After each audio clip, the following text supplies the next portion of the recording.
Su caso es de estudio, Álvaro. El caso de ellos es de estudio de esta, sobre todo la derecha, ahora ultraderecha ilustrada. El caso de Enrique Krause va a ser de estudio. Fíjate, estaba buscando justo porque mencionabas a don Daniel Cosío Villegas, estaba buscando el ensayo de la crisis de México que nosotros citamos Sí, en derecha. En izquierda. En izquierda también. En izquierda Sí, lo sí, citamos, sí. lo Sí, citamos más sí, ampliamente en izquierda, sí. porque es un ensayo que en sí mismo tiene un peso tremendo, pero además el presidente López Obrador en su momento lo reimprime, imprime muchas. Yo no lo había encontrado en PDF y lo acabo de encontrar en PDF y qué bueno. ¿Ah, sí? Pero usted, sí, aquí No, lo pero más tengo. yo tengo impreso. Así es. Justamente. De hecho, tú me pasaste la copia porque yo andaba usando, te dije, ¿dónde estará? Ahorita lo voy a grabar, la crisis de México. Sí. No, en este instante porque aquí está el PDF. Es más, se los voy a compartir, lo voy a mandar por... No lo voy a mandar, te voy a decir por qué. Esta versión no se las voy a mandar, aunque es la que... Bueno, es un documento histórico, la voy a mandar. Bueno, porque... se publicó en noviembre, fíjate, estamos en noviembre de 1946. Fíjate. La crisis de México. Es muy buen texto, pero esta en particular que baje con PDF trae como de la introducción, la presentación ¿De López Obrador? No, de Enrique Krause. Imagínense ustedes qué paradigmático que hay dos presentaciones para este mismo texto de don Daniel Cosío Villegas. Una es de Andrés Manuel López Obrador, líder de la izquierda, y el otro de Enrique Krause, quien hoy halaga a un ultraderechista. O sea, Enrique Krause coquetea con los bigotitos de Hitler. Imagínate, nada más, ¿no? Ay, qué bonito su bigotito, señor. Le hace guiños a un ultraderechista que seguramente lo odia, lo usa y lo odia. Se odian a lo mejor, es muy probable. Porque el otro va a ser un antisemita, seguramente es bueno, perdón.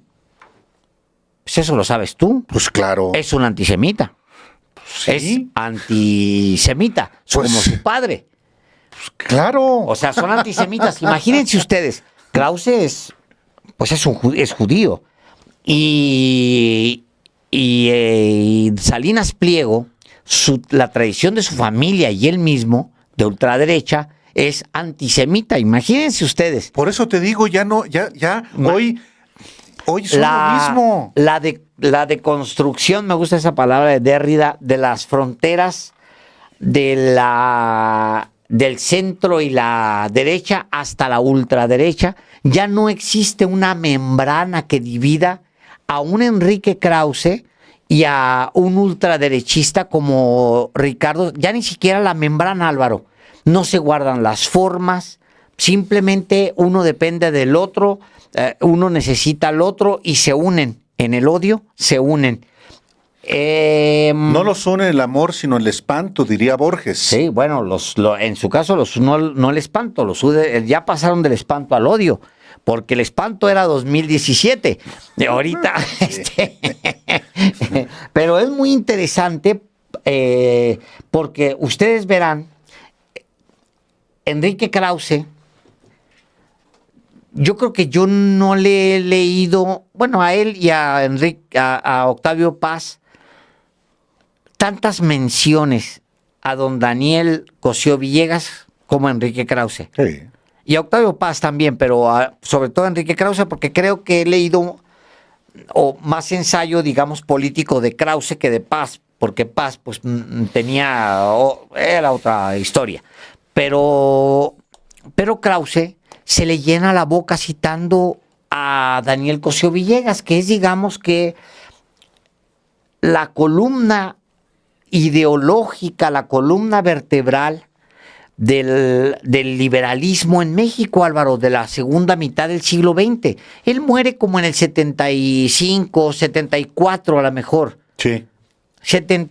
¿Cuándo se publica este ensayo, dices? En 1946. En 46. O sea, todavía tiene 56. 66. Sí, por supuesto, todo está en 70, movimiento. Todavía 25 años más todavía Sí. tiene este texto antes de su muerte. Imagínate qué potencia de documento deja para la historia. Se llama La crisis de México. Pero siendo él una columna del liberalismo durante la segunda mitad del siglo XX, siendo una columna vertebral en torno a los cuales se movía todo el costillar. Imagínense ustedes una columna vertebral y las costillas en torno a cuál estaban todas las costillas del pensamiento liberal de México. Siendo de la columna vertebral, obvio era para Krause citarlo, pues un orgullo, digamos, y una buena coartada. Un camuflaje. Un camuflaje. Porque ya cuando alguien, siendo un pensador supuestamente liberal y siendo judío, Álvaro, las dos cosas son muy canijas en la vida de un individuo, es capaz de abrazar a un ultraderechista, antisemita, con una tradición de extrema derecha, cuyo padre financió movimientos de extrema derecha, incluso los clandestinos, es porque ya se perdió absolutamente todo, claro. Ya no hay ni membrana que los separe. Es tremendo, Álvaro. Bueno, hace rato yo hice alusión a lo que publicó Enrique Krause sobre la pinta horrible, antisemita, en las puertas de la Suprema Corte de Justicia de la Nación. Dijo: manifiesto mi repudio absoluto a esta repugnante agresión antisemita contra la presidenta de nuestro país. Pero enseguida, Alejandro dice: por cierto, fíjate, estoy seguro que ningún manifestante genuino y cívico realizó esta pinta. No me extrañaría que fuese obra de los vándalos encapuchados de siempre, o incluso un cobarde fuego amigo. Otra vez, dice que se deslinda de esa pinta violentísima contra la presidenta de México, que lo alude a partir de que él es judío, pero luego se aparta y se echa los brazos de la ultraderecha. Ese truco de que ningún manifestante genuino y cívico realizó esa pinta. Es decir, nadie de los que marcharon, sino que fue obra de los vándalos encapuchados y hasta fuego amigo. Es decir, es otra vez truco, esa deshonestidad. Me permito condenar, pero rescato de la condena a los verdaderos autores de la pinta. Sí. O sea, condeno enérgicamente, nada más que los autores me los guardo aquí, los abrazo. Que es, Álvaro, no condenar, o es peor que no condenar. Es básicamente proteger a los autores de una pinta antisemita siendo él judío. Es terrible, terrible, terrible. Pero es lo que estamos viviendo, es lo que estamos viendo. O sea, por eso yo reitero, ya hablar de derechas y ultraderechas, pues no tiene sentido. Es una misma ultraderecha. Por los comportamientos, por la agenda que defienden, son los intereses mezquinos a los que se refería efectivamente Daniel Cosío Villegas en ese ensayo de 1946. Entonces, a ver,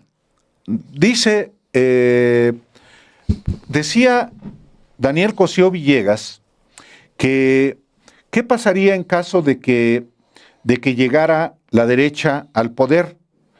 ¿Qué les pasaría, por ejemplo, a los hombres liberales de México? Dice, con las derechas en el poder, la mano velluda y malsilienta de la iglesia se exhibiría desnuda, con toda su codicia de mando, con ese su incurable oscurantismo para ver los problemas del país y de sus hombres reales. La iglesia perseguiría a los liberales, los echaría de sus puestos, de sus cátedras, les negaría la educación a sus hijos. Serían, en suma, víctimas prontas de un ostracismo general. Y los liberales sentirían también en toda su fuerza la persecución desatada de una prensa intolerante, incomprensiva, servidora ciega y devota de los intereses más transitorios y mezquinos. Y el rico se exhibiría entonces ya sin tapujos, ostentoso, altanero, déspota, ventrudo y cuajado de joyas y de pieles, como ya empieza a aparecer en fotografías públicas. El liberal se sentiría sobrecogido, apocado primero. Después lo inundaría la zozobra de quien no es ya dueño de su destino, para acabar por ser despreciado y perseguido. Y tendría que reaccionar, que reunirse con los suyos, que luchar en grupo y como militante. Así acabaría por imponerse la tarea que hoy ha abandonado: conducir al país juiciosamente por caminos más despejados y limpios, reconquistando antes el poder en una lucha sin duda azarosa y dura, pero en la cual se templarían su cuerpo y su espíritu. Teóricamente, esta solución tendría hasta la ventaja de darle una lección moral y política a Estados Unidos, a quien ha interesado tan poco el progreso sano y real del vecino y amigo, y tanto su sumisión callada y barata. Híjole, mano. Digo, no hay sino dos consideraciones que impiden recomendar esta solución. Sus peligros, desde luego, pero sobre todo el temor de que el país no tuviera otro beneficio que el bien triste de convertirse en teatro de nuevas y estériles luchas, porque ¿México puede esperar algo de las derechas? La derecha mexicana, agrega don Daniel Cosío Villegas, como la de todo el mundo, no es la mano cordial. Carece de la comprensión y de la generosidad de que tanto necesita nuestro desdichado país. Por añadidura, nada nos ofrece que sea nuevo o mejor de lo que ahora tenemos. Desde este punto de vista, México no podría encontrarse en una situación ni más angustiosa ni más desesperada, pues no se encaminaría mejor acudiendo a la fórmula, después de todo, tan simple, de cambiar de régimen y de signo político. Con ello, no parece que pudiera conseguirse otra cosa que la eventual purificación de las izquierdas. Es un texto tremendo el de don Daniel. Es un ensayo que hay que entender el contexto en el que se escribe. Viene finalizando el periodo cardenista y está en el poder al final el general Ávila Camacho, y comienza el gobierno corrupto, saqueador de Miguel Alemán Valdés, de derecha. Al mismo tiempo, acuérdate, está corriendo en paralelo fuerzas de ultraderecha. Sí. Porque, obvio, siendo el cardenismo tan poderoso, tan vital, tan contundente, tan cercano a la gente, tan popular, entonces las derechas se volvieron locas. Y luego la ultraderecha dice, se quita el corsé y entonces empieza a aflorar los sinarquistas. Por eso tiene el siguiente párrafo, Álvaro. Y nace el Partido Acción Nacional en 1939, 7 años antes de este ensayo. Fíjense bien, Fíjense bien el párrafo siguiente. No pensemos ya en el sinarquismo, partido de una ramplonería mental propia solo del desierto, ni en las derechas que proceden de disensiones entre facciones de la revolución, sino en el Partido Acción Nacional. En primer lugar, me parece claro que Acción Nacional cuenta con 3 fuentes únicas de sustentación: la Iglesia Católica, la nueva plutocracia y el desprestigio de los regímenes revolucionarios. Pero la medida de la escasa fuerza final que tendría la da el hecho de que se alimenta mucho más de la tercera fuente que de otra, a pesar de la tradicional generosidad nutricia de la Iglesia Católica para amamantar a todo partido retrógrado. Esto quiere decir que Acción Nacional se desplomaría al hacerse gobierno. Tendría, llegado a ese momento, algo más para vivir por sí misma y guiar al país. No cuenta ahora ni con principios ni con hombres y en consecuencia no podría improvisar ni los unos ni los otros. Y en sus ya largos años de vida, su escasa e intermitente actividad se ha gastado en una labor de denuncia, pero poco o nada ha dicho sobre cómo organizaría las instituciones del país. Creo recordar que alguna vez sostuvo que la base de la educación era la familia, lo cual quiere decir muy poco o demasiado, más bien lo primero que lo segundo. Y empieza Álvaro. ¿Y quiénes son los hombres de Acción Nacional? Síguete. Dice Daniel Cosío Villegas en este ensayo La crisis de México de 1946, de noviembre de 1946. ¿Y quiénes son los hombres de Acción Nacional? No tienen sex appeal para el pueblo mexicano. Ninguno de sus dirigentes procede de él, ni siquiera del campo o de la aldea.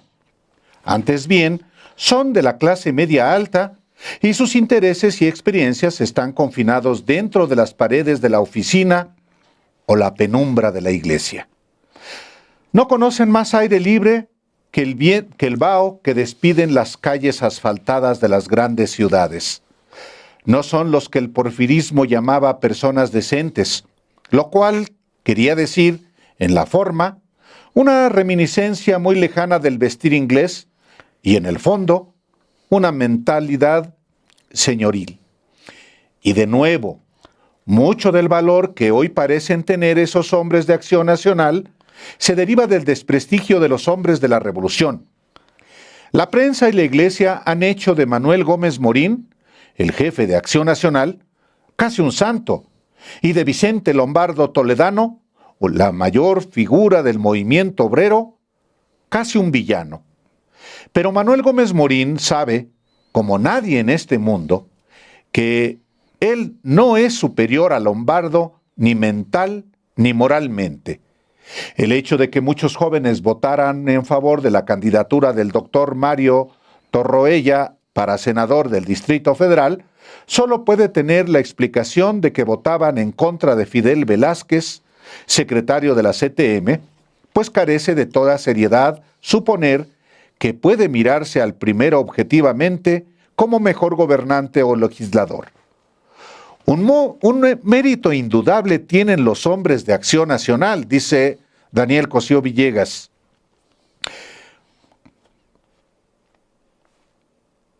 Y de Manuel Gómez Morín, desde luego, antes que ninguno de ellos. Fueron los primeros en sacudirse la apatía política tan característica del mexicano. Fueron los primeros en preocuparse como grupo de algunos problemas del país y en proponer a estos soluciones distintas a las fórmulas oficiales. En fin, han sacrificado una parte de su bienestar, parte grande o pequeña, al enfrentarse como oposición al gobierno. Pero sus taras son mucho mayores que sus méritos. Representan y son instrumento no del catolicismo, sino de una jerarquía eclesiástica que no tiene superioridad moral alguna. Representan o le hacen el juego a intereses plutocráticos bien deleznables. Ya sigue el ensayo y pues sí, obviamente se ancla en su tiempo, pero es perfectamente vigente, tan vigente que hay en él muchas frases que usted encontrará muy cercanas a López Obrador. Y al mismo tiempo, Álvaro, es casi una denuncia clara, muy contundente del rumbo que toma Enrique Krause. O sea, Enrique Krause se abraza al PAN, Álvaro. Se abraza del PAN y luego, después de un largo periodo de abrazo al PAN, termina, o más bien avanza, a abrazarse de un antisemita, de un odiador, de la ultraderecha representada en Ricardo Salinas Pliego. Nomás leo un párrafo, les prometo, porque los va a acercar, van a encontrar guiños a López Obrador. Oigan esto. ¿Qué remedio puede tener entonces la crisis de México? Se dijo desde un principio que la crisis era grave. Por una parte, la causa de la revolución ha dejado ya de inspirar la fe de toda carta de navegación que da para mantener en su puesto al piloto. A eso debe añadirse que los hombres de la revolución han agotado su autoridad moral y política.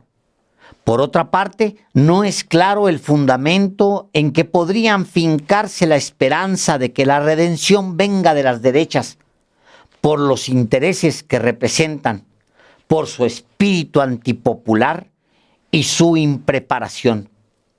El único rayo de esperanza, bien pálido y distante, por cierto, es que la propia revolución salga, de la propia revolución salga una reafirmación de principios y una reputación de hombres. Y luego ya se sigue, pero rayo de esperanza, claro, tal, que son ideas muy López Obradorianas, ¿no? Sí, alguna vez platiqué aquí cómo Julio Scherer García me encargó, como reportero de Proceso que yo era en 2009, entrevistar a Enrique Krause sobre el centenario de la Revolución y del bicentenario de la Independencia y el México de Felipe Calderón a la luz del ensayo de Daniel Cosío Villegas. No va a querer, don Julio, le dije a Scherer. Sí, don Álvaro, dígale. Es una gran entrevista con él. Le dije, no va a querer, don Julio, porque Krause está entregado a Felipe Calderón, a la derecha. Dice, ya platiqué con él, háblele. Y fui, de hecho me lo pasó ahí don Julio, en el teléfono, y quedamos de vernos. Fui y le dije primero algo que tenía un agravio, pues me había censurado, o había pretendido censurar mi libro, El Engaño. Precisamente a raíz de una entrevista que le hice sobre Daniel Cosío Villegas y de una referencia que hizo sobre él Lorenzo Meyer. Estamos hablando de 2006. Bueno, para empezar la entrevista no se dio como debe hacerse, un diálogo entre un periodista, entre un entrevistador y un entrevistado. Mándeme las preguntas por escrito. Le dije a Julio Scherer, le dije a don Julio, mándele las preguntas. Se las mandé. El resultado fue estéril, porque me cambió preguntas y acomodándolas a las respuestas que él quería dar. ¿Sabes de lo que no quiso hablar? De Calderón. Entonces fue un fracaso ese ejercicio y le dije a Julio Scherer y a Rafael Rodríguez Castañeda, es que la verdad que el resultado es, yo creo que fracasamos los dos, el entrevistador y el entrevistado. Y me dijo Julio Scherer, ¿y qué hacemos? Ni siquiera no se publica. Le dije, pues no se publica. Y no se publicó esa, ¿no? No se publicó. Lo hizo Krause en algunas colaboraciones O sea, agarró tramos de sus respuestas. Claro, de sus respuestas. Pues sí. Y las acomodó como pues sí, quería. Pero, pues eso es, ahora... Eso es Krause. Sí. Sí. Es muy interesante ese ensayo, si ustedes lo quieren leer. Les voy a compartir esta versión. ¿Tú tienes la de López Obrador, donde viene el ensayo, que es muy bueno Pero el ensayo, pero no la tengo tienes impresa. Lo tengo impresa. Bueno, este otro son 3 párrafos, sí hay que leerlos, o sea, porque sí conviene. Le voy a poner en el nombre del documento, le voy a poner La crisis de México, prólogo. ¿Dónde lo vas a compartir? Krause, lo voy a poner aquí en el chat de los periodistas. Para sí, que lo yo creo tengan. que es muy recomendable. Sí, claro. Que usted lo lea.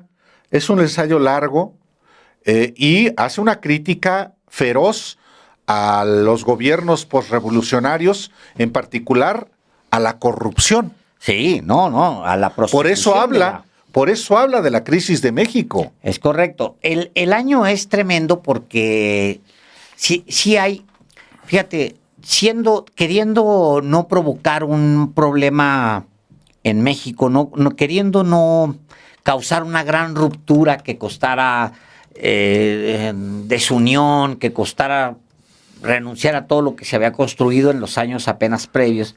Lo que hace el general Cárdenas, pues, es encontrar un justo medio entre Francisco J. Mújica. Entre Francisco J. Mújica, entre la izquierda y la derecha, que era José Andreu Almazán, que era la derecha. Entonces escoge a alguien en medio.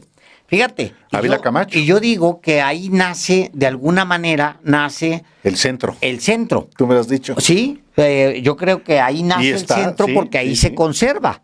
Ahí se conserva porque ya no nos movemos, Álvaro. Es muy canijo el aparato del PRI, porque ahí aprende el centro, lo conoce, creo yo, que con el general. Y el general, por buena voluntad, crea la alberca que abarca hasta los días de López Obrador. Híjole, no, Alejandro, porque Díaz Ordaz es derecha como Miguel Alemán. No, pero ellos se hacen ver como centro. Por supuesto. O sea, PRI. El PRI es el gran simulador. El gran simulador. O sea, acuérdate tú que siendo la ultraderecha, pues no quería ser andaba en los países socialistas, Echeverría, y mientras aquí asesinaba a líderes de la izquierda, luchadores sociales de izquierda, andaba reunido con los líderes de la izquierda global, y era o sea, es un gran ensayo, léanlo. Sí, es de noviembre de 1946. Estaba a unos días de la toma de posesión de Miguel Alemán Valdés. También por eso lo escribe en ese momento. Sí, porque el Daniel Cosío Villegas ve justamente el problema de la corrupción y está ante el inicio de un gobierno reaccionario como el de Miguel Alemán.